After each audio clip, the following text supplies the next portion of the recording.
आपको बताना, ये खुददारी पैदा करो अपने अंदर। क्या पैदा करो? खुददारी। अपना खाओ, अपना कमाओ, किसी की जेब पे नजर मत रखो। और इसकी अलामत क्या है? आपका दोस्त अपनी पूरी आमदन आपको बताते हुए हिचकिचाए नहीं। दोबारा वाकया रिपीट कर देता हूं, किरदार को मैं चेंज करता हूं ताकि जिसका वाकया उसकी समझ में ना आए। हमारे एक दोस्त ने फोन किया, वही कारोबारी मशवरे के लिए। मैंने उनको कहा, भाई मैं कारोबारी मशवरे नहीं देता, ठीक है, मेरा कारोबार होना अलग चीज है, लेकिन मैं इतना कोई एक्सपर्ट थोड़ी हो गया हूं कि मैं एक ऑफिस खोल दूं लोगों। तो वो कहने लगे कि जी मसला ये है कि हमारे एक बहुत पुराने दोस्त ने, उनके कारोबार का करोड़ों का हो गया है नुकसान। ये खूब वाकया गौर से सुने, ये वाकयात बराए वाकयात नहीं है, ये कुरान और सुन्नत ही की तालीमात को आज के वाकयात की रोशनी में तालीमात ज्यादा अच्छी तरह समझ में आएंगी। 1400 साल पुराने वाकयात से उस तरह समझ में नहीं आएंगी। मार्केट में हो क्या रहा है, और ये मशवरा इसलिए उनको दिया सब इसको एक बात समझ में आ जाए। कहने लगे जी करोड़ों का नुकसान हो गया हमारे दोस्त का। ए ने पूछा मुझसे कि जो बी मेरा दोस्त है उसका फोन आया है कि उसका कई साल का बिजनेस तबाह हो बर्बाद हो गया। अब उसे दोबारा अपने पांव पे खड़े होने के लिए 15-20 करोड़ रुपए चाहिए। कितने चाहिए भाई? 15 से बोलो 20 करोड़ रुपए चाहिए। उसने मुझसे, यानी बी ने ए से राब्ता किया है कि यार तुम भी करोड़पति आदमी हो, इतने करोड़ मुझे दे दो, और मुझे एक्सपीरियंस बिजनेस का बहुत है, 6 महीने में इंशाल्लाह असल सरमाया भी लौटा दूंगा, असल इन्वेस्टमेंट भी, और इतना प्रॉफिट भी होगा, वो भी तुम्हारे हवाले दे। भाई आप 15 करोड़ रुपए दे दो। बी ए से कह रहा है मेरा कारोबार तबाह हो गया, लेकिन तजर्बा तबाह नहीं हुआ। आपके पास पैसा है, मेरे पास तजर्बा है, और मैं दोबारा स्टेबल हो सकता हूं, लिहाजा 15 करोड़ रुपए आप मुझे देंगे तो मैं दोबारा बिजनेस रन करूंगा। बिजनेस की ये फाइलें, ये बिजनेस चलता फिरता आपको भी पता है, बेहतरीन बिजनेस। आपको नहीं पता, उस बंदे को पता है, नहीं वो ये कह रहे थे। और ये 6-7 महीने की बात है, 6-7 का खेल है। वो तो एक मेरे से गलती हो गई थी जिससे लॉस हो गया। 6-7 महीने की बात है, बाएं हाथ का खेल है। अच्छा, जो ए है वो भी ईमानदार है, बी भी क्या है? ईमानदार। दोनों नेक हैं, फ्रॉडी में कोई भी नहीं है। लेकिन जो मैं बताना चाह रहा हूं ना, जो मैसेज देना चाह रहा हूं वो समझो।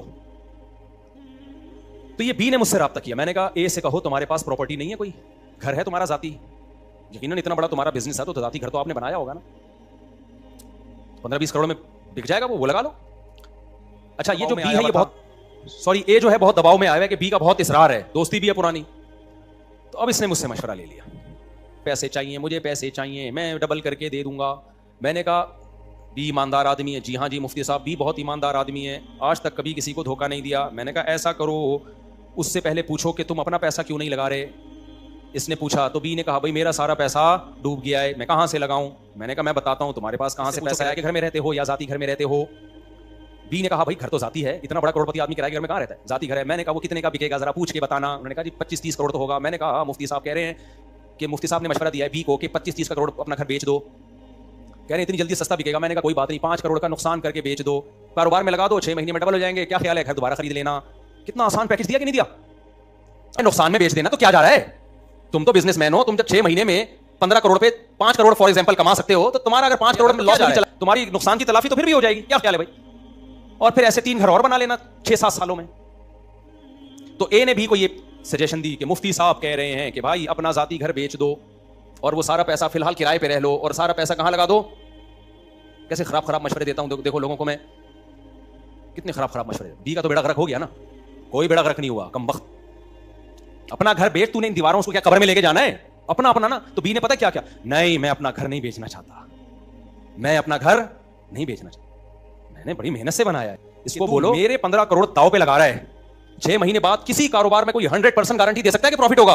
कोई दुनिया में ऐसा कारोबार बताओ। ये तो यहूदी भी गारंटी नहीं दे, सूद में है गारंटी कि इतना हर महीने प्रॉफिट ले लो। जब नफा नुकसान की बेस पे होगा तो 100% गारंटी प्रॉफिट की दुनिया में कोई भी नहीं दे। कुदरती हादसे भी तो हो सकते हैं ना, आप जितनी भी ईमानदारी से कारोबार करो, जलजला आ सकता है, तूफान आ सकता है, क्राइसिस आ सकते हैं, डिफॉल्ट हो सकता है कंट्री, आपका 20 इम्कानात हैं। और यह भी मुमकिन है कि भाई आप बीमार हो जाओ, कोई कैंसर हो जाए आपको, आप बिजनेस ना कर सको। दूसरे के 15 करोड़ दाव पे लगा रहे, अपनी जो दीवारों ईंटों से मोहब्बत है ना, उस मोहब्बत को दाव पे लगाने के लिए तैयार नहीं है। मैंने कहा इसको बोलो तू ये बंगला क्या कब्र में लेके जाएगा? बेच इसको बेच के लगा 15 करोड़, और 6 महीने में तू फिर कमाना 5 करोड़। अभी 2.5 करोड़ ये तुझे दे रहा है, तो कहना 2.5 के बजाय 5 करोड़ पूरे तेरे हुए। मुफ्ती साहब ने ऐसा बेहतरीन पैकेज बताया है कि तुम पहले मुझे 2.5 करोड़ दे रहे थे, अब मुफ्ती साहब पूरे 5 भी रखे। आहा, जबरदस्त फायदा हो गया कि नहीं हो गया? भाई आते किसी और को क्यों दे रहे हो, पूरे खुद रखो। हमारे वाले साहब कहा करते थे बेटा, जब कोई आए ना बोले कि भाई मुझे 2 लाख रुपए चाहिए और मैं बिजनेस करके इतना प्रॉफिट लूंगा, इसलिए 2 लाख आप दे दें या 1 लाख आप दे दें, 1 मैं लगाऊंगा, तो जो प्रॉफिट होगा आधा आधा करेंगे। तो उसको ये कहा करो कि पूरे तू ही लगा ले और प्रॉफिट पूरा तू ही रख ले। नहीं आई बात? यानी तेरे फायदे का मशवरा दे रहा हूं कि मुझे आधा देने की इस तकल्लुफ की क्या जरूरत है भाई, इस तकल्लुफ की क्या जरूरत है। हम ऐसा पैकेज लेकर आए हैं, पूरा प्रॉफिट किसका? आपका। आज से पूरा प्रॉफिट किसका हुआ? आपका हुआ। हम वो बता रहे होते हैं नहीं ऐसे इतने बच्चे हैं, इतनी बीवियां हैं, तो ऐसा हो। मेरे साथ तो ये वो होता रहा, अब तो नहीं होता, पहले बहुत हुआ। तो आप जरा पैसा लगा दें, तो मैं चाहता हूं कुछ आपका भी सेटअप चल पड़े। तो मैं उसे कहता हूं पूरा आप ही लगा दो। पूरा क्या कर दो? आप लो, और पूरा प्रॉफिट आप रखो, और जो नफा आएगा ना उससे आप दूसरी तीसरी चौथी शादी कर लो। नहीं, यही बात समझ में? यानी बजाय इसके कि हमारे घरों को आप चलाओ, आप अपने घर बढ़ा के उन्हीं को चलाना शुरू कर दो। फिर मैं आपके पास आऊंगा कि आपकी 4 हैं और इतना खर्चा है, तो 1 करोड़ मुझे दे दें आप। ठीक है, मैं चाहता हूं कारोबार में पैसा लगाऊं, आधे आपको दे दिया करूं ताकि आपका घर भी चलता रहे। फिर देखता हूं तू निकालता है कि नहीं निकालता पैसा। ये ड्रामेबाजियां क्यों हो रही हैं, खूब समझो। मेरा मकसद ना ए की गीबत है ना बी की गीबत है। मेरा मकसद ये है कि बी के दिल में लालच है, जरूरत नहीं है। जरूरत होती है कैंसर हो गया, खुदा ना खास्ता, इलाज के पैसे नहीं है, टांग टूट गई, जुड़ नहीं रही, इसको जरूरत कहते हैं। ये हवस है कि मेरा जाती घर ना बिक जाए। क्यों ना बिक जाए? तेरा जाती घर लोग किराए पे नहीं रहते क्या है भाई? वो पागल है क्या? और बेहतर नहीं है कि हम इतना ताउन किसी के साथ कर रहे हैं तो किसी गरीब को घर दिला दें हम? तुम्हारे पास घर तो है ना, बहुत से लोगों के पास तो किराए के देने के लिए घर नहीं है, पेड़े खाने के लिए हर आदमी आया हुआ है। तो भाई मेरा मकसद ना ए की गीबत ना बी की गीबत, मेरा मकसद आपको बताना, ये खुददारी पैदा करो अपने अंदर। क्या पैदा करो? खुददारी। अपना खाओ, अपना कमाओ, किसी की जेब पे नजर मत रखो। और इसकी अलामत क्या है? आपका दोस्त अपनी पूरी आमदन आपको बताते हुए हिचकिचाए नहीं। अगर आपके रिलेटिव आपको अपनी पूरी तनख्वाह, पूरी आमदन बताते हुए हिचकिचा रहे हैं, मतलब इसका बुरे नहीं है, आप बुरे हो। उनको आपसे खतरा है कि अगर इनको बता दिया ना मेरे पास कितना पैसा है, तो मेरा पैसा सेव बोलो नहीं है। लोग हुकूमत को पूरा पैसा क्यों नहीं बताते? उनको पता है सेव नहीं है, टैक्स ठीक ठाक टैक्स लग जाएगा। तो यही काम कब कहां हो रहा है? यही भाई को बताते हुए, बहन को बताते हुए, शौहर बीवी को बताते हुए, बीवी शौहर को बताते हुए। एक खातून ने मुझे कहा कि मेरे मियां मुझे पूरी आमदन बताते ही नहीं है, पता नहीं कितना कमा रहे हैं, बताते ही नहीं है, बताते ही नहीं है। मैंने कहा आपके जो मियां आपको नहीं बता रहे ना आपकी कितनी, अब उनकी कितनी आमदन है, कि मेरे लिए सर्वाइव करना मुश्किल हो जाएगा। और बीवी भी नहीं बताती मियां को। उसको पता है जब इसको मियां को पता चलेगा अच्छा मेरी बेगम के पास तो इतना पैसा आ रहा है, वो भी घर में हाथ खींच लेगा। समझते हो?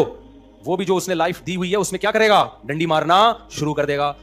तो ये हमारी सोसाइटी का एक नेगेटिव पहलू है कि हमारे सामने कोई किसी को अपनी आमदन और बतानी भी नहीं चाहिए, वो टेंशन देगा आपको।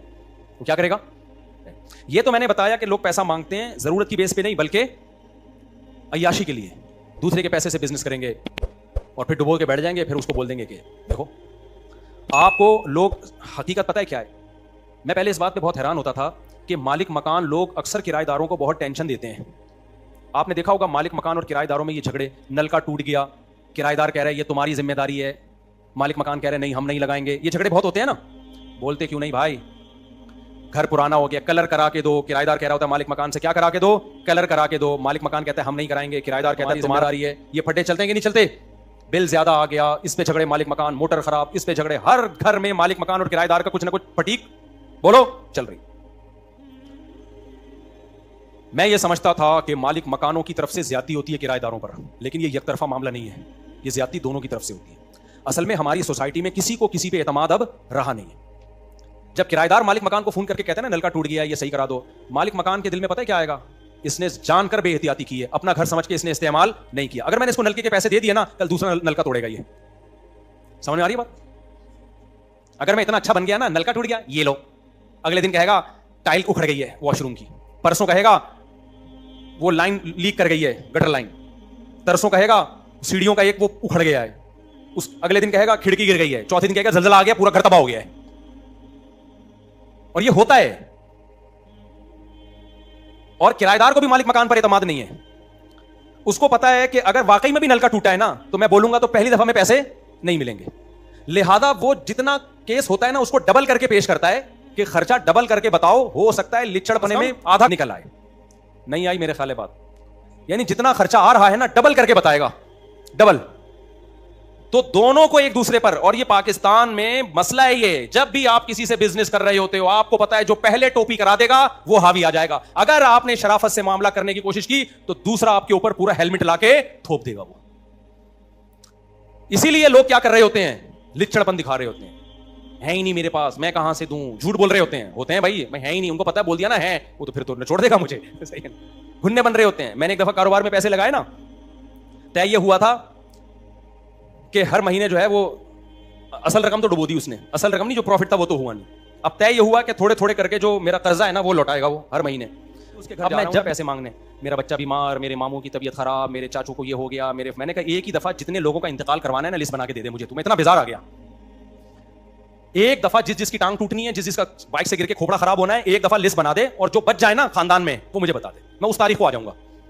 ये हर जगह होता है। जब आप पैसे मांगने जाओ वो कहेगा भाई मेरे ये हो गया, इस दफा यूं हो गया, इस दफा यूं हो गया। और हमारे तो पैसों के मामला बहुत चले हैं लोगों से, बहुत कम लोग इस मामले में क्लियर हैं। तो भाई खुददारी पैदा करो। क्या पैदा करो? और ये खुददारी उस वक्त तक खुदा की कसम पैदा नहीं होगी जब तक दौलत से मोहब्बत खत्म नहीं होगी। समझ रहे हो? और दौलत से मोहब्बत कैसे खत्म होती है? दुनिया क्या है मेरे भाई? मुसाफिर खाना। टमाटर खा के भी गुजर जाएगी और चाय पापों में डबो के खाने का अपना मजा है, उस तरह भी गुजर जाएगी, और बर्गर खा के भी गुजर जाएगी। तो बर्गर जो अपने पैसों का हो बहुत अच्छा होता है, तो दूसरों की जेबों पे नजर रख के अगर पिज्जा बर्गर खा रहे हो उससे बेहतर था रात की बची हुई सूखी रोटी खा के इज्जत के साथ जी लेते। मुझे एक दोस्त का जुमला बहुत अच्छा याद आ रहा है, रख दो बेटा इसको नीचे रख दो। एक गन्ने वाला था, गन्ने वाला, गन्ने के रस वाला। बाज लोग गरीब होते हैं, मालदार होते हैं अंदर से। ये जो आजकल लोगों को मालदार बनाने की बताया जा रहा है ना, पैसा सब कुछ होता है, खुदा की कसम नहीं है। दिल का गिना पैदा करो अपने अंदर। अगर जाहिरी दौलत आ गई और दिल में गिना नहीं है तो ये शख्स भी गरीब है। क्यों? ये कभी सुकून में नहीं आएगा।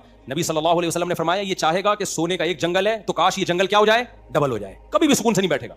सुकून उसी को मिल रहा है जो कनाअत के साथ जिंदगी गुजार। जितना अल्लाह ने मुझे दिया मेरे लिए काफी, बस इसी में जीऊंगा। अपने घर वालों को भी बता दो भाई हमारी ये इनकम है बेगम, इसी में हमने जीना है, रहना है तो रहो वरना पतली गली से बोलो निकलो। हमारे नबी ने अपनी अज़वाज को यही कहा है। हमारे नबी तो गुर्बत में थे, 9 बीवियां थीं। उम्महातुल मोमिनीन ने क्या कहा कि या रसूलल्लाह हमें माल चाहिए। तो नबी ने फरमाया कि मेरे पास तो माल नहीं है, मैं तो सुबह आता है शाम से पहले सदका, मैं तो माल रख ही नहीं सकता। हमारे नबी को अल्लाह ने कुछ खास गुर्बत आपके लिए यानी गुर्बत का इंतखाब किया था नबी सल्लल्लाहु अलैहि वसल्लम के लिए, उसमें कुछ हिकमतें थी। तो बहुत सारी हिकमतें थी उसमें। तो जब हम नबी की अज़वाज ने ये मुतालबा किया कि हमारे घर, तो नबी ने जुल्म नहीं किया कि नहीं जी इसी फाके में रहना है ना। नबी ने क्या फरमाया? भाई बहुत मालदार लोग हैं दुनिया में, और उस जमाने में तलाक याफ्ता बेवा की शादी भी ठग से होती थी, ये मसाइल नहीं थे, अच्छी जगह पे ही होती थी, मालदारों में ही होती थी। तो नबी ने क्या फरमाया? कुरान में अल्लाह ने आयतें नाज़िल की कि आप अपनी अज़वाज को कह दीजिए भाई अगर दुनिया का मालो मता चाहिए तो मैं तुम्हें फारिग कर देता हूँ, तुम्हें तलाक का इख्तियार देता हूँ, जहाँ चाहे निकाह करो भाई, दौलत भी मिलेगी और खूब पैसा भी मिलेगा। और अगर मेरे साथ गुजारा करना है तो इसी गुर्बत में गुजारा करना पड़ेगा। सब बीवियों को आपने तलाक का इख्तियार दिया बुला के। इसी से उलमा ने इस्तेदलाल किया कि शौहर बीवी को भी तलाक का राइट दे सकता है। सारी अज़वाज को आपने, हज़रत आयशा को भी इख्तियार दिया। हज़रत आयशा चूंकि 9 उम्र थी, उनसे कहा जल्दबाजी में फैसला ना करना, अपने घर में जाके पहले मशवरा कर लो। हज़रत आयशा को गुस्सा आ गया, अफीका उशाविरु या रसूल अल्लाह, आपके बारे में मैं घर में मशवरा करूं कि आपके साथ रहने के नहीं रहना? सवाल ही पैदा नहीं, राजी हैं।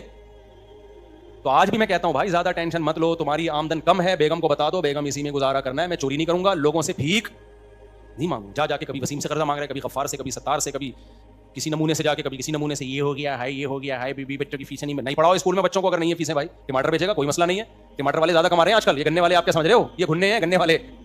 अल्लाह इनकी आमदन में बरकत दे, मेहनत करके कमा रहे हैं। बेशक उसमें वो स्क्रीन भी डाल रहे हैं और कलर भी डाल रहे हैं, चोरी से तो फिर भी बेहतर है ना, बता के डाल रहे हैं आजकल, पहले छुपाते थे। तो मेहनत कर रहे हैं ना, क्या ख्याल है? तो बेगम से बोलो भाई मैं जो कर सकता हूं मैं इससे ज्यादा नहीं है, मैं उधर जाके उससे पैसा मांगो, उससे जो है इसी में गुजारा करना है। हाँ, हमारे एक दोस्त गन्ने वाला उधर बाजोड़ का, कोई दीर या बाजोड़ का है, गन्ने का रस लगाता था। तो क्या हुआ फिर किसी मदरसे में उसको मुलाजमत मिल गई। उस मदरसे में मेरा भी आना जाना था। तो क्या है कि अब जाहिर है वो लोग उलमा की दावत करते हैं ना, तो किसी ने एक दिन दावत की, मुझे घसीट के ले गया कि भाई मुफ्ती साहब आप हमारे यहाँ खाना खाएं। पहले मेरे पास, मुझे नहीं इतना मशहूर भी नहीं था, मैं कभी कभार दावत में चला भी जाया करता, तब तो अगर जाना शुरू कर दो फिर तो यही काम रह जाए। तो हम चले गए। फिर चंद दिन बाद कोई बंदा आया, एक दूसरे मौलाना साहब को ले गया दावत पे और इसको भी साथ में ले गया। अच्छा, इसको तो फैली बन के हर जगह लेके जा रहे हैं लोग। तीसरे दफा, चौथी पांचवी दफा जब एक और बंदा आया कि भी हमारे यहाँ दावत है, चलो ये नहीं गया। मैंने कहा जाओ ना, वो मौलाना साहब को भी लेके जा रहे हैं, आप भी चले जाओ। कह रहे हैं यार खाना अपने घर का ही अच्छा लगता है। देखो गरीब आदमी था, क्या कहता है अपने घर की दाल रोटी दूसरे के मुर्गे से बेहतर है। कह रहे चलो एक दफा हो गया, 2 दफा हो गया, अब ये थोड़ी कि हर 4 दिन के बाद किसी के घर जाके मैं खाना खा रहा हूं। यानी खुददारी की आप इंतहा देखो, बार बार किसी की दावत में जाना भी उसको अच्छा नहीं लग रहा कि ये मेरी खुददारी को चैलेंज किया जा रहा है। लोग क्या कहेंगे, आज उसके घर में खाना खा रहा है, आज उसके घर में खाना खा रहा है ना, अपने घर की जो दाल रोटी है ना वो दूसरे के घर के मुर्गे से बेहतर है। मैंने कहा ये है, देखो गन्ने का रस लगाता है, इसके दिल में हवस नहीं है। बुरी बात है ना, आज अपने घर का कभी खा ही नहीं रहे हैं, कभी वहां बैठे हुए हैं, कभी वहां बैठे हुए। अभी कुछ दिन पहले मेरे साथ क्या हुआ, 6 महीने पहले लोग आ रहे हैं मुझे घसीट के लेगा, आज हमारा वलीमा है, अगले दिन फलाने जगह लेगा, वहाँ वलीमा है, मेरी तस्वीरें आ रही हैं, मुफ्ती साहब लेग पीस हाथ में मुफ्ती साहब के। हम मुरव्वत में जा रहे हैं, हमारे घर में भी मुर्गा खाने को अल्हम्दुलिल्लाह मिल जाता है हमें, लेकिन ताल्लुक की बेस पे हम जा रहे हैं कि यार अब इतना पुराना ताल्लुक है, मना कैसे करें। फिर वहाँ गए 3-4 दिन के बाद वो पुराना ताल्लुक वाला उनके यहाँ गए, वहाँ भी लेग पीस, तस्वीरें तो लोग ले रहे होते हैं।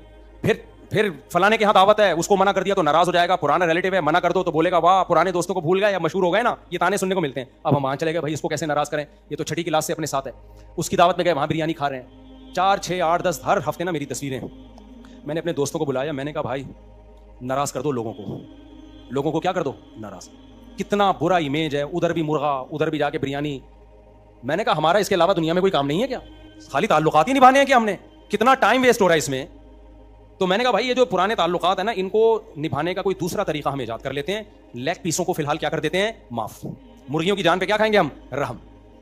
तो इसलिए थोड़ी सख्त पॉलिसियां बनानी पड़ती हैं। अब लोग आते हैं ना वलीमा में, कहता हूँ भाई मैं नहीं जा सकता, मैं अपने वलीमों में 4 दफा जा चुका हूँ, अब मैं और कितने वलीमों में जाऊँ। वो कहते हैं हमारा अब आप बदल गए हो, अब आप वो नहीं रहे। भाई ये आपका हेडेक है, हम बदल गए हैं, हम में तकब्बुर पैदा हो गया है, हमारा स्टाइल चेंज हो गया है। इन चीज़ों में हम आपको मुतमईन करने के लिए अपना टाइम ज़ाया बोलो नहीं करेंगे। टाइम भी ज़ाया होता है और बदनामी भी कितनी होगी। कोई पढ़ा लिखा आदमी क्या बोलेगा, इस मौलवी के पास इसके अलावा कोई काम है नहीं, उस दिन फलां की दावत में घुसा हुआ था, उस दिन फलां की दावत में घुसा हुआ। यही लोग जो इज्जत दे रहे होते हैं ना, कल यही बातें देखो, लोग उलमा को खिलाते कितना है, फिर बोलते हैं कि मौलवी लोग खाते बहुत हैं। तुम ही हो खिलाते भी तो, और मना कर दो तो फिर बोलते हैं मौलवी में तकब्बुर होता है, हम दावत कर रहे हैं, नबी तो किसी की दावत का इंकार नहीं करते थे। यार किसी हाल में खुश नहीं रखा हुआ। अब मैं अगर कभी मजबूरी में निकाह पढ़ाने भी जाऊं ना, घर से खाना खा के जाता हूं। परसों मैं किसी रिलेटिव के बहुत ही करीबी थे, उनके वलीमे में गया, निकाह पढ़ाने गया, घर से खाना खा के गया। सब गार्डों को भी यहीं खिलाया हमने। उन्होंने कहा खाना, हमने कहा हम खा के आए हैं, हम नहीं खाएंगे, क्योंकि खा रहे होंगे बिरयानी की एक तस्वीर फेसबुक पे हम तो तुम्हारी इज्जत बचाने के लिए खा रहे होंगे कि तुम्हें बुरा ना लगे। इज्जत किसकी जा रही होगी, हमारी जा रही होगी। किसी की इज्जत बचाने के लिए अपने कपड़े उतरवाना मेरा ख्याल है ठीक नहीं है। तो अपने घर में दाल रोटी कनात समझ में आ गई कि नहीं आ गई है, जो आपकी जेब में उस पर अल्लाह का शुक्र अदा करो, बस यही है आपका। कभी किसी के सामने ना कारोबार के नाम पे पैसे मांगो, ना किसी और नाम पे पैसे मांगो, जो है बस इसी से जो करना है करो। हाँ, आपका एतमाद दुनिया में बहाल हो जाएगा तो लोग खुद आपको पैसा देंगे कि ये इतने पैसे हैं, आप काइंडली इससे कारोबार करें, वो ठीक है। लेकिन उसमें भी जब करो जब आप कर सकते हो, नहीं कर सकते उनको मना कर दो। अल्लाह अमल की तौफीक अता फरमाए। नमाज के सुन्नतों के बाद थोड़ी देर सवाल जवाब का सेशन होगा, जो हज़रात बैठना चाहें।